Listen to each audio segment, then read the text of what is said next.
Good day everyone. Welcome to our tutorial. So, bago muna tayo mag-proceed sa ating discussion ay huwag niyo muna kalimutan i-like ang video at mag-subscribe na sa aking YouTube channel at pindutin na rin ang notification bell para sa more updates na video na aking i-upload. So, dito sa video natin ay itatalakay natin ay isang polynomials. So, ano nga ba ang polynomials? Polynomials, one of the most common types of algebraic expression is the polynomial. Some examples are 2x plus 5, 3x raised to the fourth minus 7x squared plus 2x plus 4, and 5x squared y squared minus xy plus 3. The first two are polynomials in x, and the third is the polynomial in x and y. The terms of a polynomial in x have the form ax raised to the k, where a is the coefficient and k is the degree of the term. For example, the polynomial 2x cubed plus 5x squared plus 1 is equal to 2x cubed plus negative 5x squared plus 0x plus 1 has coefficients 2, negative 5, 0, and 1. Sa polynomials na sinasabi ay ito ay contains ng 3 or more terms. Yung may mga degree na exponent na 5, 6, 7, or more than. So, sa polynomial din ay pwede siya mag-contain ng two variables. Pwede yung x and y, or pwede rin isa lang. So, x din or y. So, ang polynomial din daw ay ang a natin is yung coefficient. So, yung coefficient ay hindi dapat magsi-zero. So non-negative ang a natin. So, ganun din po sa k is the degree, which is yung exponent nun ng pinakamataas na exponent, yun yung polynomial.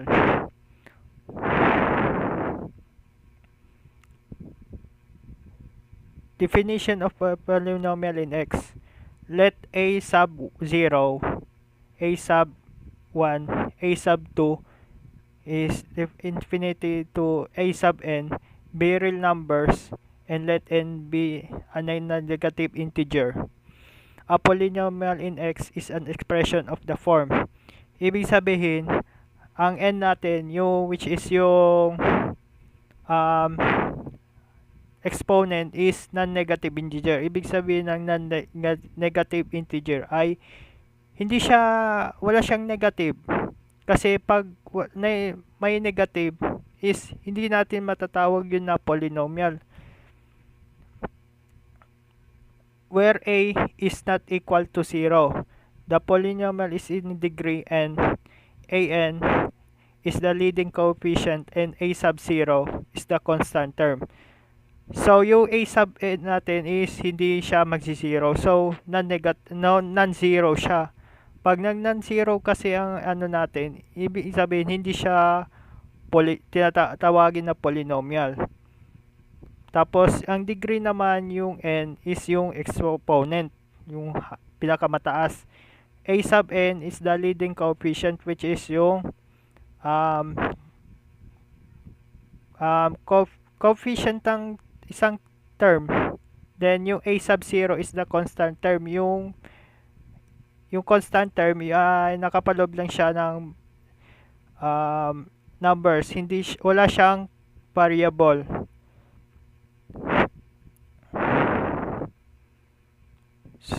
Polynomials with 1, 2, or 3 terms are monomials.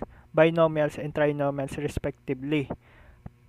Dito tayo sa monomials. Ang monomials ay ano lang siya, one term. Ibig sabihin, um, isang ano lang siya, isang term lang.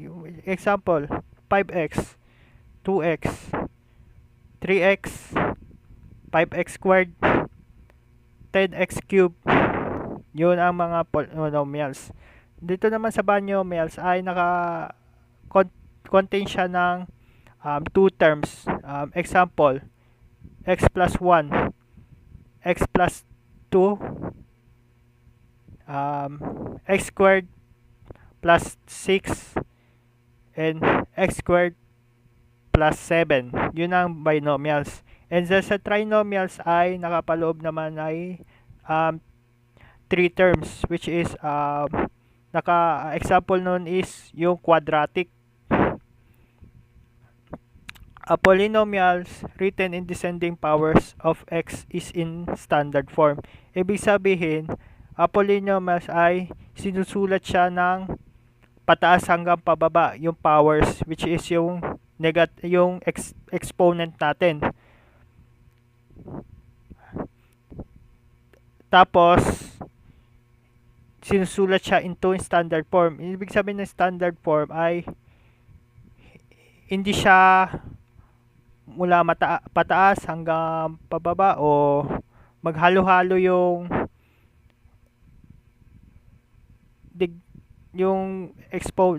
exponents. Example number 1. Writing polynomials in standard form. Dito muna tayo sa letter A. Polynomial sa letter A is x squared plus 5x raised to the 7th power minus 2 plus 3. Tapos pag sinulat naman natin sa standard form ay negative 5x raised to the 7th. Mauuna yung pinakamataas, which is yung 7. Sunod ay 4x squared. Sunod ay 3x squared. Sunod ay minus 2. Then yung degree naman ng polynomial na sa letter A is 7, which is yun ang pinakamataas na exponent. Then yung leading coefficient natin is negative 5, which is yung coefficient with the higher degree. Letter B, 4 minus 9x squared. And pag sinulat natin sa standard form ay magiging negative 9x squared plus 4. Then yung degree naman niya is 2. And the leading coefficient naman niya is negative 9. Letter C, 8. Pag sinulat natin sa standard form, pwede siyang simpleng 8 lang or pwede siyang isulat na ax raised to sa 0. Ibig sabihin, wala siyang variable, yung constant. So, yung degree naman natin is 0. Syempre, wala siyang variable. And then, the leading coefficient niya is also 8. Operation with polynomials. You can add and subtract polynomials in much the same way. You add and subtract real numbers. Add or subtract terms having the same variables to the same powers by adding or subtracting their coefficients. For example, negative 3xy squared and 5xy squared are like terms, or their sum is negative 3x squared plus 5xy squared is equal to negative 3 plus 5xy squared is equal to 2xy squared. Ibig sabihin, pag nag-add subtract tayo na polynomials, ang mahalaga dito ay magkaparehas yung variables and then yung exponents. So, then ang coefficient nila ay ina-add.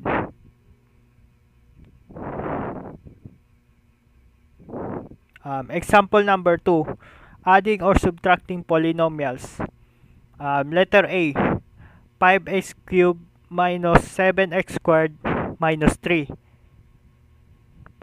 Close and open parenthesis plus open x squared x cubed x cubed plus 2x squared minus x plus 8 close parenthesis. So, gagawin mo na dito is i-group siya ng like terms, which is yung 5x cubed ay kaparehas siya ng x squared, x cubed. So, magiging 5x cubed plus x cubed. Then, second term is 7x squared ay like term siya sa 2x squared. Kaya magiging 7x squared plus 2x squared. Then, walang like terms ang negative x. So, negative x lang siya. Then, plus negative 3 is parehas siya sa constant na positive 8. So, sunod ay i-add natin siya. Then, 5x cubed plus x cubed. So, magiging 6x cubed.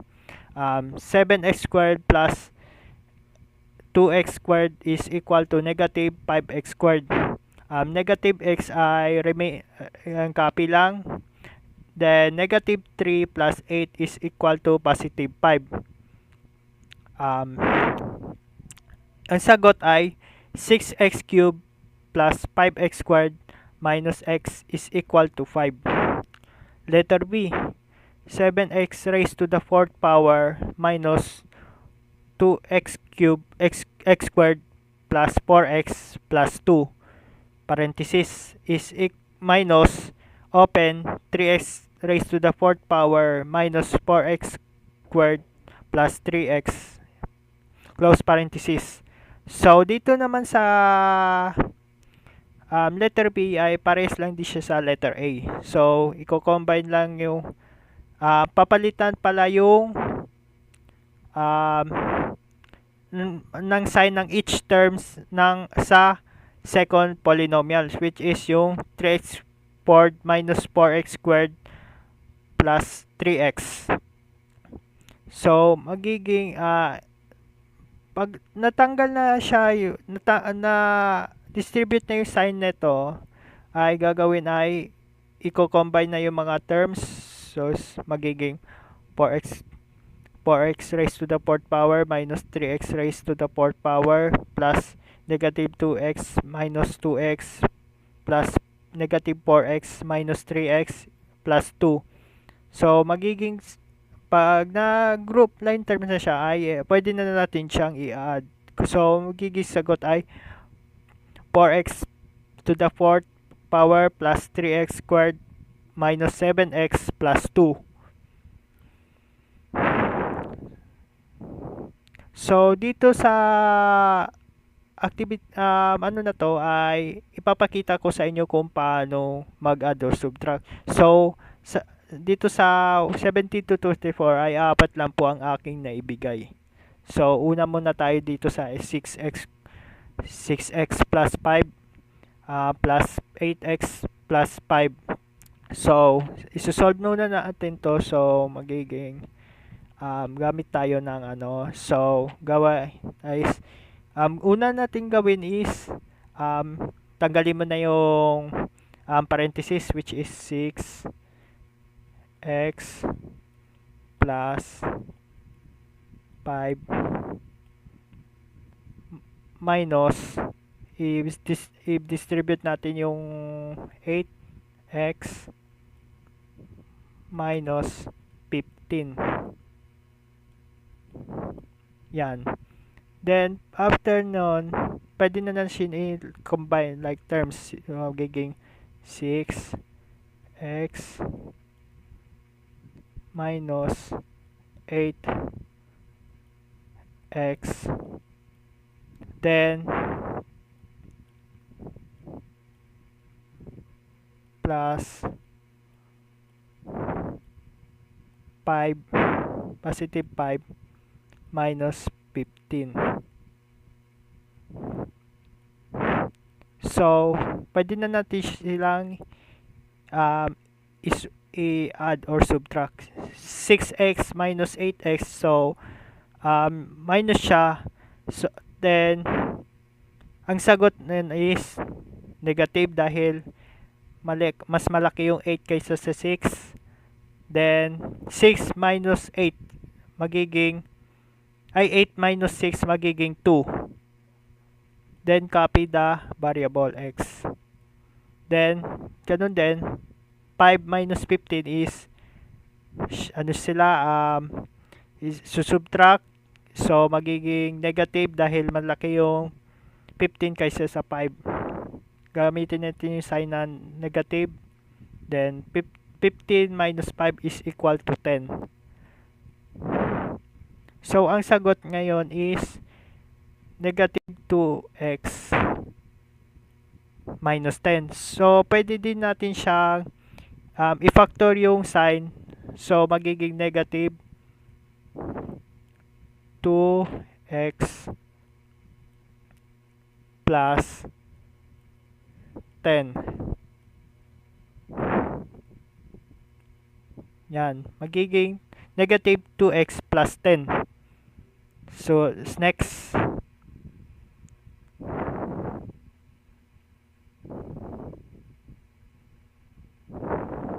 Wait. Nagluloko yung laptop ko. Yan.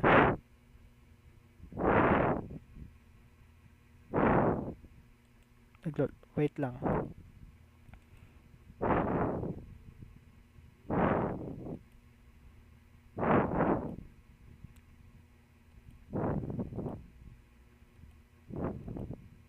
Yan. Okay. Next. Ganun din. Isusolution din natin. Ganun ay ito ay isang subtraction. So, yung second polynomial natin is papalitan ng sign ng bawat term. So, kopyahin muna natin itong sa una, 2x squared, x squared, plus 1. Ang gawin is, papalitan ng sign ng bawat each term ng second polynomials. So, magiging negative x squared plus 2x minus 1. Yan. So, after nyan is, pwede na natin siyang i-combine ng like terms. So, magiging 2x squared minus x squared. Next is positive. Sorry, hindi x. Hindi, yan, x plus po yan. Plus x squared. Sorry. Hindi pala plus to. Pala? Minus. Yan. Then, yung natin, constant natin which is plus 1 minus 1. Yan. Then, pwede na natin silang i-add. So, magiging negative 2x. Sila, subtraction, then magiging 1x, na siya, x squared. Then, copy the negative x.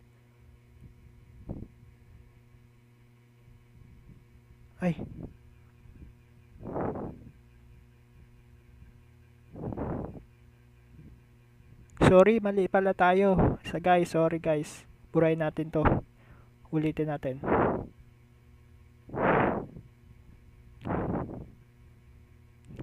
Mali tayo guys. Ano pala to? Hindi pala x squared.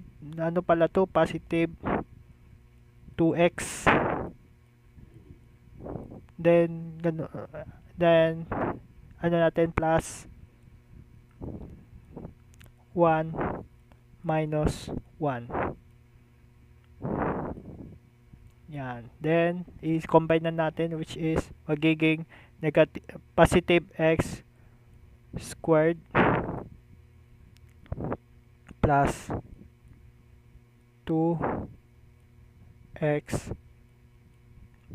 Then, 1 minus 1 ay magiging 0 na yan. So, ang sagot is x squared plus 2x. Sorry. 2x squared plus 2x. Yan, sagot. Sunod natin, white. Next. Ganun din. Ano naman siya? Addition. So, solve natin, which is tatanggalin yung parenthesis. Sulat natin t 3 minus 1 plus 6 t square cube minus 5 t. So, i-combine natin yung like terms. So, magiging t 3 plus 6 t 3. Then, 5t ay wala siyang like terms. So, i-copyahin lang natin yung negative 5t. So, may ano pa, negative 1. Then, ngayon, dahil wala na, so, pwede na natin silang i-combine like terms. So, t cube plus 6t cube. So, magiging 7.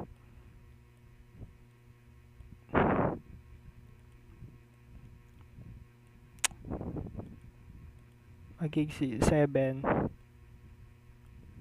t cube minus, dahil yung 5t ay wala siyang like terms, so 5t lang yan, manatili. Then, minus 1. So, ang sagot ngayon is 7t cube minus 5t minus 1. Yan ang sagot natin. Yan. 7t cube plus 5t minus 1. So, sagot. Second naman is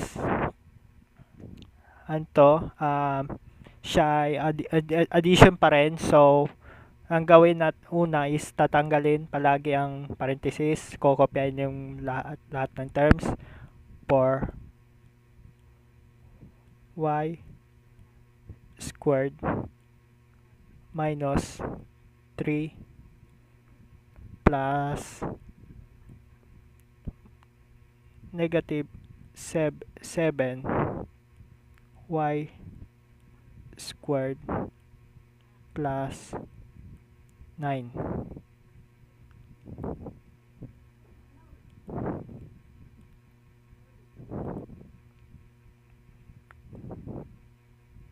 So,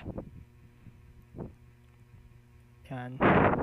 Gagawin natin is co-combine natin yung like terms. So, magiging 4y squared minus 7y squared. Then, i-combine dahil parehas silang constant. So, magiging negative 3 plus 9. So, lagyan natin parenthesis para di kayo malito.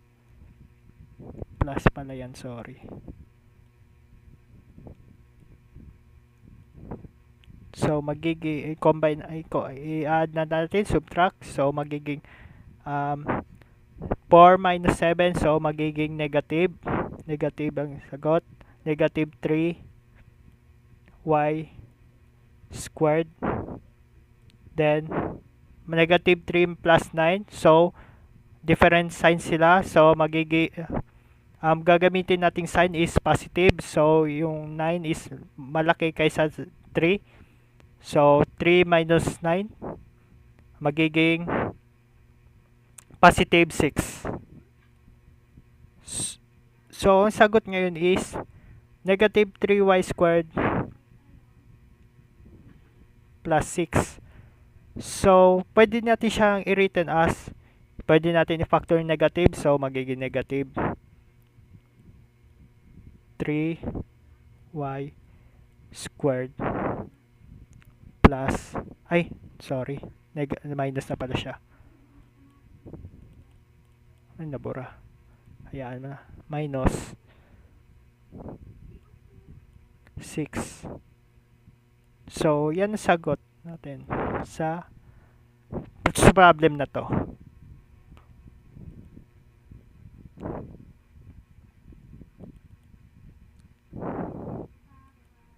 So, dahil natapos na natin ang ating pagsosolve, ay sana nakakatulong tong video na natin na ginawa ko. So pasensya na sa aking pagsasalita. So hindi ako masyado pa magaling. Sinusubukan ko gumawa ng ganito para ma-improve o ma-practice ko ang aking communication. So sana nakatulong tong video na to, at maraming salamat po sa pakikinig at panonood.